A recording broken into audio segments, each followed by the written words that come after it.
Hello friends, स्वागत है आपका हमारे यूट्यूब चैनल क्लिक गुरुजी में। आज इस वीडियो में हिस्ट्री के आज हम नए टॉपिक को लेकर आए हैं, जो कि पूर्व मध्यकाल है, जो कि 650 ईस्वी से 1206 ईस्वी तक के जितने भी आपके क्वेश्चंस बनते हैं एमसीक्यू फॉर्म में, वो आज हम यहाँ कंप्लीट कराएंगे। ठीक है, तो वीडियो बहुत हेल्पफुल होने वाली है। ये वीडियो जो है भी है आपकी यूपीएससी, आपकी UPPCS, state TET, state PCS के लिए बहुत ही ज़्यादा महत्वपूर्ण है, और जितने भी आपके कॉम्पिटिटिव एग्जाम है जिसमें हिस्ट्री पूछी जाती है उसके लिए ये बहुत महत्वपूर्ण है। आरआरबी, एसएससी सभी के लिए बहुत ज़्यादा इंपॉर्टेंट है ये वीडियो। तो वीडियो में आप अंत तक बने रहिएगा, और अब चैनल पर अगर आप नए हैं तो चैनल को जाकर सबसे पहले सब्सक्राइब कर लीजिए। चलिए आज का पहला क्वेश्चन स्टार्ट करते हैं कि पूर्व मध्यकालीन भारतीय इतिहास में 750 ईस्वी से 1200 ईस्वी तक का समय मुख्यतः माना जाता है। फिर से क्वेश्चन रिपीट करती हूँ। पूर्व मध्यकालीन भारत इतिहास में 750 ईस्वी से 1200 ईस्वी तक का जो समय है वो मुख्यतः माना जाता है। तो वो कौन सा समय माना जाता है बताइए? तो ये माना जाता है राजपूत काल। हाँ, इसको राजपूत काल भी बोला जाता है। ये जो क्वेश्चन है, उत्तर भारत पूर्व मध्यकाल भी बोला जाएगा, उत्तर भारत का राजपूत काल भी बोला जाएगा। ठीक है, तो 650 ईस्वी से 1206 ईस्वी का समय जो है इन सभी का है। चलिए नेक्स्ट क्वेश्चन पे बढ़ते हैं। 712 ईस्वी में सिंध पर अरबों की आक्रमण के समय वहाँ का शासक कौन था? 712 ईस्वी में सिंध पर अरबों के आक्रमण के समय वहाँ का शासक कौन था? तो बताइए वहाँ का शासक कौन था? तो वहाँ का शासक था दाहिर। कौन था? दाहिर। जितने भी आपके पूर्व मध्यकाल से जितने भी क्वेश्चंस हैं वो आज हम यहाँ कंप्लीट करा रहे हैं। ठीक है, चलिए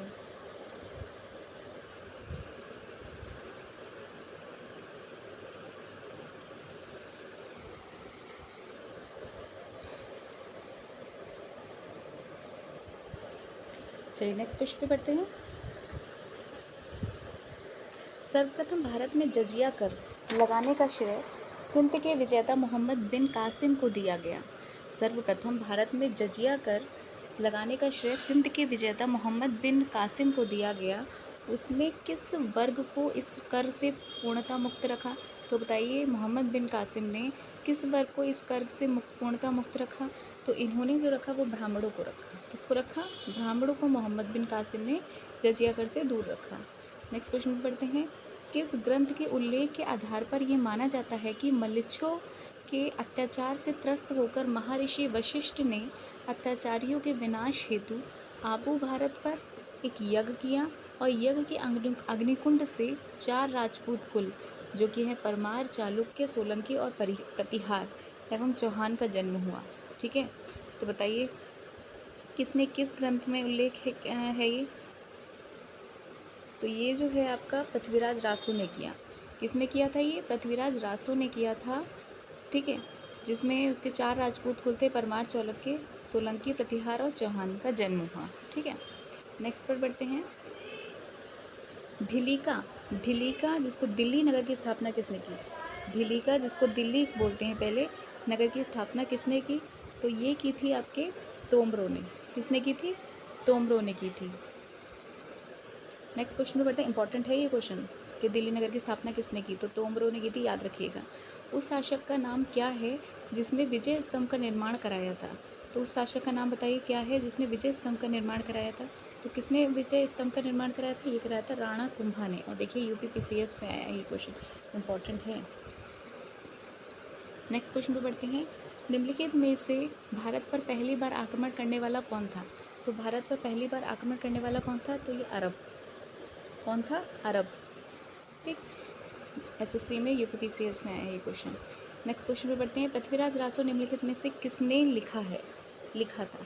तो पृथ्वीराज रासो निम्नलिखित में से किसने लिखा था? ये लिखा था चंद्रवरदाई ने। Important question, very important. एक एक क्वेश्चन बहुत ज़्यादा इंपॉर्टेंट है, किसी न किसी कॉम्पिटिटिव एग्जाम में पूछा गया है, तो आप अंत तक वीडियो में बने रहिए। इंपॉर्टेंट वीडियो है ये। अगर इस वीडियो से आपने पूरी वीडियो देख ली तो आपको कहीं किसी और वीडियो के पूर्व मध्यकाल देखने की ज़रूरत नहीं पड़ेगी। राजपूत काल में पूर्व मध्यकालीन भारत के शासक राजवंशों के साथ उनकी राजधानियों का मेल बताएं। अब इसमें दे रखा है जो है राजवंश और उनकी जो है राजधानी। तो बताइए किसकी राजधानी कौन सी है? तो ये है आपकी प्रतिहार की जो है वो है कन्नौज।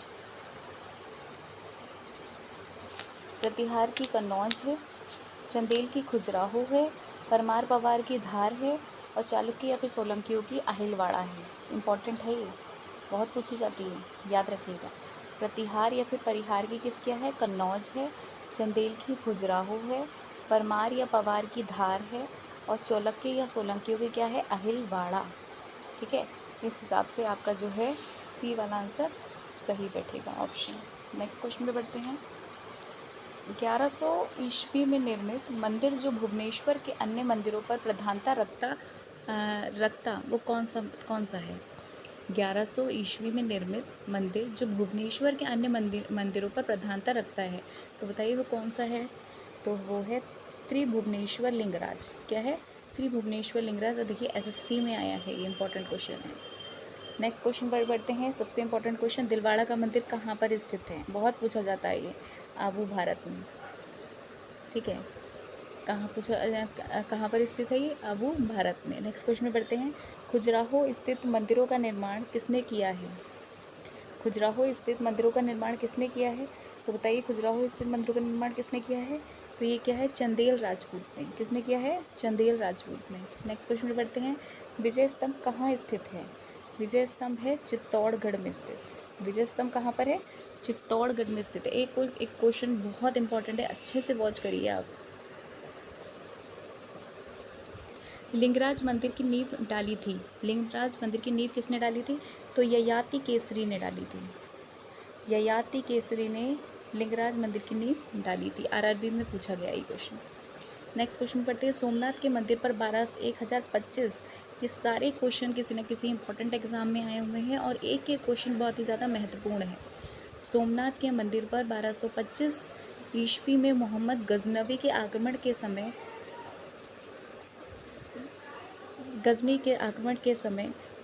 गजनी का शासक कौन था? तो कौन था? तो ये थे आपके भीमदेव प्रथम। कौन थे? भीमदेव प्रथम। नेक्स्ट क्वेश्चन पे बढ़ते हैं। हिंदू विधि पर एक पुस्तक मिथाक्षरा किसने लिखी? हिंदू विधि पर एक पुस्तक मिथाक्षरा किसने लिखी? तो ये लिखी है विज्ञानेश्वर ने। किसने लिखी है? विज्ञानेश्वर ने। ये भी क्वेश्चन इंपॉर्टेंट है। चलिए नेक्स्ट क्वेश्चन पे बढ़ते हैं। ब्लैक पगोडा पगोडा है, ये कहाँ पर है बताइए? ब्लैक पगोडा जो है वो है आपका कोणार्क में। कहाँ पर है? कोणार्क में। ये भी क्वेश्चन इंपॉर्टेंट है। सारे क्वेश्चन बहुत ज़्यादा इंपॉर्टेंट हैं।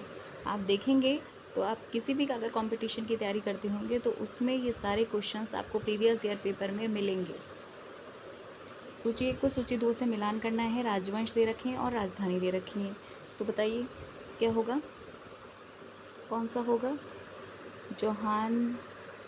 चौहान है, गढ़वाल है, गुहिलौत है और कुलचरी है। तो बताइए इसका क्या होगा? कौन से राजवंश की राजधानी है? तो ये जो है आपकी चौहान या चहावान जिसको बोलते हैं वो अजमेर इनकी राजधानी है। गढ़वाल या राठौर जिनको बोलते हैं वो कन्नौज की राजधानी है। गुहिलौत या फिर सिसोदिया जो है इनकी राजधानी चित्तौड़ है और कुलीचरी या है जो है इसकी राजधानी त्रिपुरी है। ये इंपॉर्टेंट है।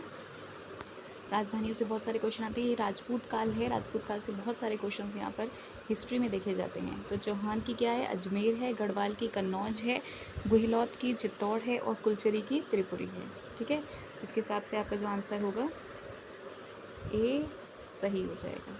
नेक्स्ट क्वेश्चन में पढ़ते हैं। राजस्थान के इतिहास का प्रणेता किसे कहा जाता है? राजस्थान के इतिहास का प्रणेता किसे कहा जाता है? तो ये कहा जाता है आपका कर्नल टाड को। किसे कहा जाता है इतिहास का प्रणेता? राजस्थान के इतिहास का प्रणेता कहा जाता है कर्नल टाड को। ठीक है, समझ में आया? चलिए नेक्स्ट क्वेश्चन पे बढ़ते हैं। इसको भी सूची 1 को सूची 2 से आपको मिलान करना है। ठीक है, इसमें भी राजवंश दे रखे हैं और इनका राज्य क्षेत्र क्या था। तो चौहान का जो राजवंश का जो राज्य क्षेत्र था वो दिल्ली और अजमेर था। प्रतिहार का कन्नौज था, परमार का मालवा था और चालुक्य या सोलंकी का काठियावाड़ था। ठीक है, चौहान का जो राज्य क्षेत्र था वो दिल्ली या फिर अजमेर था।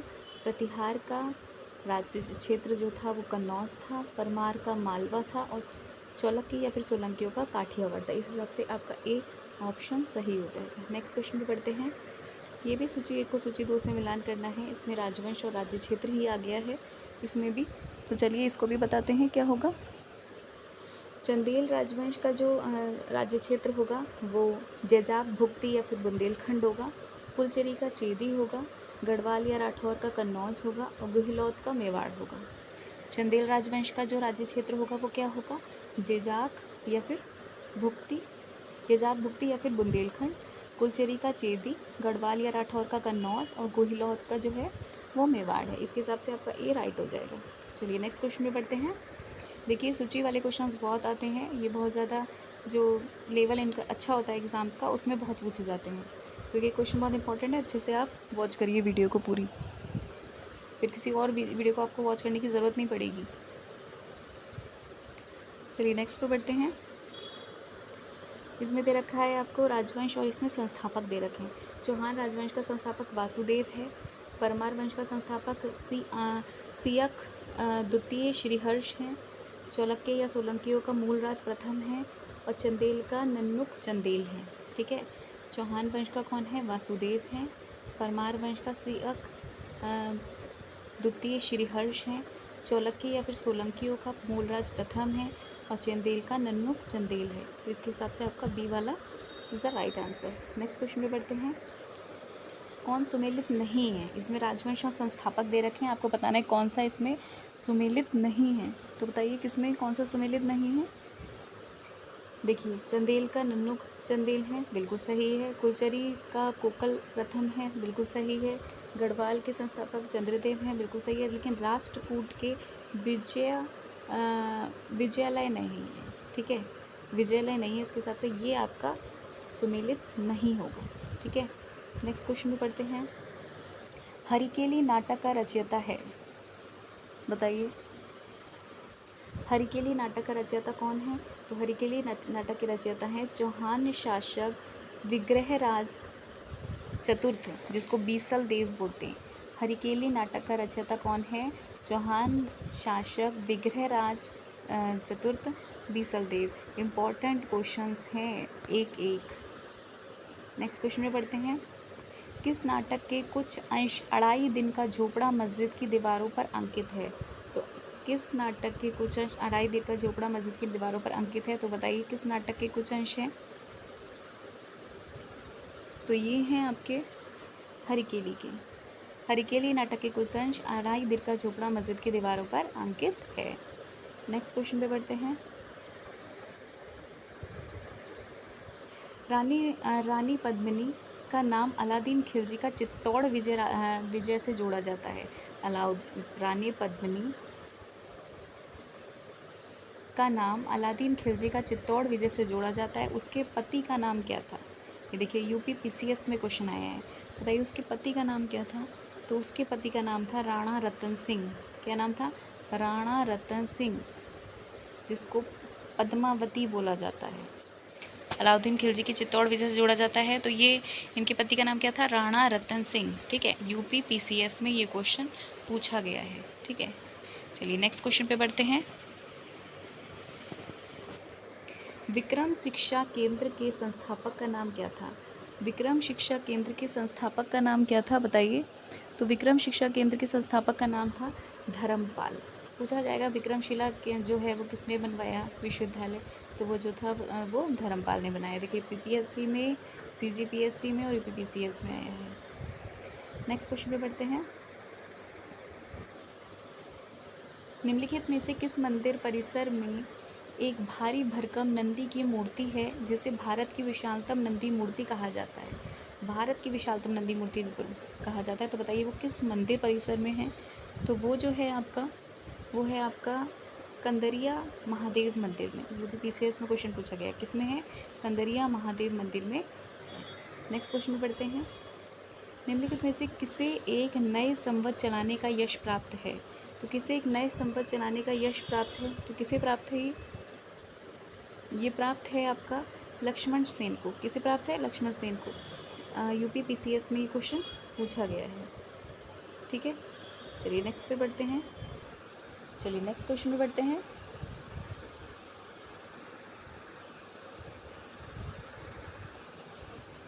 किसने सोमपुर महाविहार का निर्माण कराया था? किसने सोमपुर महाविहार का निर्माण कराया था? तो किसने कराया था ये कराया था आपके, बताइए किसने कराया था? किसने सोमपुर महाविहार का निर्माण कराया था? ये कराया था आपके धर्मपाल ने। ये भी आपके धर्मपाल ने, विक्रमशिला भी धर्मपाल ने करवाया था, और ये भी जो है आपका सोमपुर महाविहार का निर्माण भी धर्मपाल ने कराया था। यूपीपीसीएस में ये क्वेश्चन पूछा गया है। नेक्स्ट क्वेश्चन पढ़ते हैं। भुवनेश्वर तथा पुरी के मंदिर किस शैली में निर्मित है? भुवनेश्वर तथा पुरी के मंदिर किस शैली में प्रसिद्ध हैं? तो किस शैली में प्रसिद्ध हैं ये प्रसिद्ध हैं आपके नागर शैली में। किस में प्रसिद्ध है? नागर शैली में प्रसिद्ध हैं। किस में प्रसिद्ध है? नागर शैली में प्रसिद्ध हैं। यूपीपीसीएस में क्वेश्चन पूछा गया है। नेक्स्ट क्वेश्चन में बढ़ते हैं। राजवंश जो कन्नौज पर आधिपत्य स्थापित करने में त्रिकोणीय संघर्ष में उलझे हुए थे, वे थे। राजवंश मतलब कौन कौन से राजवंश हैं जो कन्नौज पर आधिपत्य स्थापित करने में त्रिकोणीय संघर्ष में उलझे हुए थे? तो कौन कौन उलझे हुए थे? चोल, पाल, प्रतिहार, राष्ट्रकूट। बताइए इनमें से कौन से जो कन्नौज पर आधिपत्य स्थापित करने के लिए त्रिकोणीय संघर्ष में उलझे हुए थे? तो ये उलझे हुए थे आपके पाल, प्रतिहार और राष्ट्रकूट। चोल को छोड़कर ये सभी जो थे, ये कन्नौज पर आधिपत्य स्थापित करने के लिए त्रिकोणीय संघर्ष में उलझे हुए थे। इसके हिसाब से आपका जो है थर्ड वाला सही हो जाएगा। नेक्स्ट क्वेश्चन बढ़ते हैं। भारत में प्रथम आक्रमणकारी था। भारत में प्रथम आक्रमणकारी था। बताइए प्रथम आक्रमणकारी कौन था? तो ये थे आपके Muhammad bin Qasim. Most important question PCS में पूछा गया है। यूपीपीसीएस में भारत पर आक्रमणकारी कौन था? मोहम्मद बिन कासिम। नेक्स्ट पे बढ़ते हैं। जगन्नाथ मंदिर किस राज्य में है? जगन्नाथ मंदिर किस राज्य में है? तो किस में है जगन्नाथ मंदिर? ये आपका उड़ीसा में है। कहाँ पर है? उड़ीसा में है। नेक्स्ट पे बढ़ते हैं। पुरी में स्थित कोणार्क के विशाल सूर्यदेव के मंदिर के निर्माता थे। पुरी में स्थित कोणार्क के विशाल सूर्यदेव के मंदिर के निर्माता थे। तो कौन थे निर्माता इनके?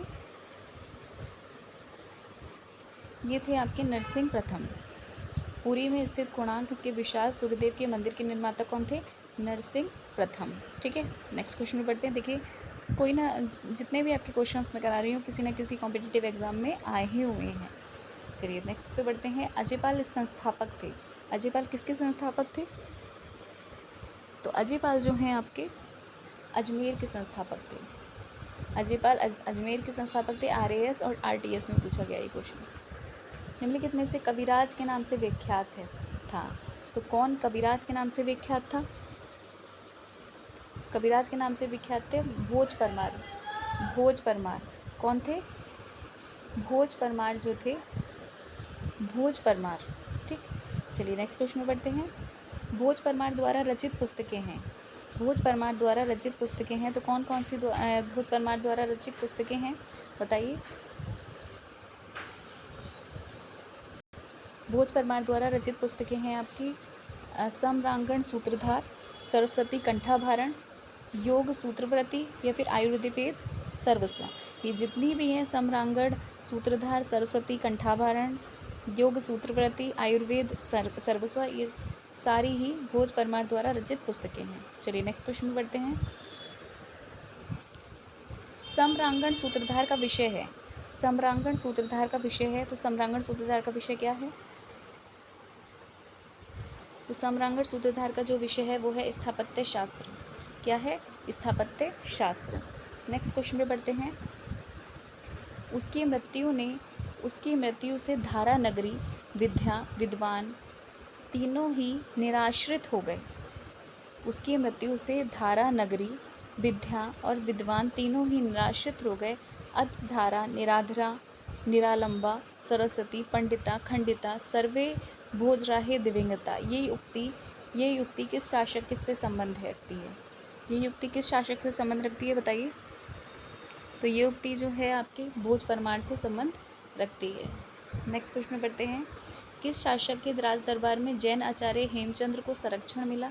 तो किस शासक के राज दरबार में जैन आचार्य हेमचंद्र को संरक्षण मिला था? तो बताइए किस में मिला था? तो ये मिला था नरसिंह सिद्धराज और कुमारपाल दोनों के। ठीक है, नेक्स्ट क्वेश्चन में पढ़ते हैं। वह प्रथम भारतीय शासक कौन जिसने तुर्क आक्रांता मोहम्मद गौरी का सामना हुआ और जिसने मोहम्मद गौरी को परास्त किया था? तो किसने मोहम्मद गौरी को परास्त किया था, बताइए। मोहम्मद गौरी को परास्त करने वाला था भीम द्वितीय। कौन था? भीम द्वितीय। नेक्स्ट क्वेश्चन में पढ़ते हैं। किस शासक ने कालिंजर के अजय दुर्ग का निर्माण करवाया था? किस शासक ने कालिंजर के अजय दुर्ग का निर्माण करवाया था? तो ये किसने कराया था? ये कराया था आपके धंग देव ने। किसने कराया था? धंग देव ने अजय दुर्ग का निर्माण कराया था। निम्नलिखित में से वह कौन सा संवत है जो कुलचरियों द्वारा प्रयुक्त किए जाने के कारण कुलचरी संवत भी कहलाता है? निम्नलिखित में से वह कौन सा संवत है जो कुलचरियों द्वारा प्रयुक्त किए जाने के कारण कुलचरी संवत भी कहलाता है? तो कौन कुलचरी संवत कहलाता है? तो ये कहलाता है आपका त्रिकुटक संवत। ये कहलाता है आपका त्रिकुटक संवत। नेक्स्ट क्वेश्चन पे बढ़ते हैं। किसके राज्यकाल में लक्ष्मीधर से कल्पद्रुम या कृत्यकल्प तरु नामक विधि ग्रंथ की स्थापना रचना की? तो किसने रचना की थी किसके राज्यकाल में, बताइए। तो ये की थी गोविंद चंद्र के राज्यकाल में लक्ष्मीधर ने कल्पद्रुम या कृत्यकल्प तरु नामक विधि की रचना की थी। नेक्स्ट क्वेश्चन पे पढ़ते हैं। चंदावर का युद्ध 1194 ईस्वी में किसके मध्य हुआ था? इम्पॉर्टेंट। चंदावर का युद्ध 1194 में किसके मध्य हुआ था? तो बताइए किसके मध्य हुआ था? ये हुआ था आपके जयचंद्र और मोहम्मद गौरी के। बहुत इंपॉर्टेंट है ये क्वेश्चन, याद रखिएगा इस क्वेश्चन को। नैषेध चरित व खंडन खंड खात की रचयिता श्रीहर्ष किस शासक के राजकवि थे? तो किस शासक के राजकवि थे ये? तो ये थे आपके जयचंद्र के। किसके थे? जयचंद्र के। नेक्स्ट क्वेश्चन पे पढ़ते हैं। निम्नलिखित शहरों में से किसमें लिंगराज मंदिर अवस्थित है? इंपॉर्टेंट है क्वेश्चन, देखिए यूपीएससी और एनडीए में आया है। लिंगराज मंदिर किस शहर में अवस्थित है? तो ये है आपका भुवनेश्वर में। कहाँ है? भुवनेश्वर में। नेक्स्ट क्वेश्चन पे बढ़ते हैं। सूची 1 को सूची 2 से मिलान करना है। ग्रंथकार और ग्रंथकार को ग्रंथ से आपको मिलाना है। चलिए बताइए।